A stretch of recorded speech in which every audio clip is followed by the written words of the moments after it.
ఈ భూమి మీద జరుగుతున్న కొన్ని కార్యాలను బట్టి మీరేం చేయాలంటే పసి కట్టాలి, నా రాకడ దగ్గరగా ఉందని అంటున్నారు ఆయన. చూడండి, ట్యాబ్లెట్ వేసుకుంటాం, జ్వరాలు వచ్చినాయి కదా ఈ మధ్య చాలా మందికి.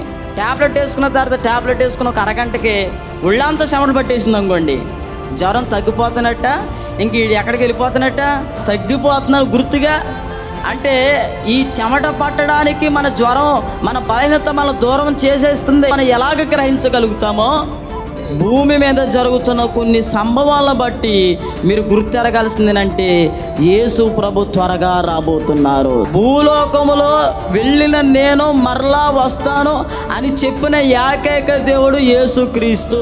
ఆకాశము గతించవచ్చు, భూమి గతించవచ్చు, నా మాటలు మాత్రం గతించవు అనగా యేసు ప్రభు వస్తానన్నట్టుగానే ఏది ఏమైపోయినా తప్పకుండా ఏదో ఒక రోజు మరలా ఆయన తిరిగి రాబోతున్నారు.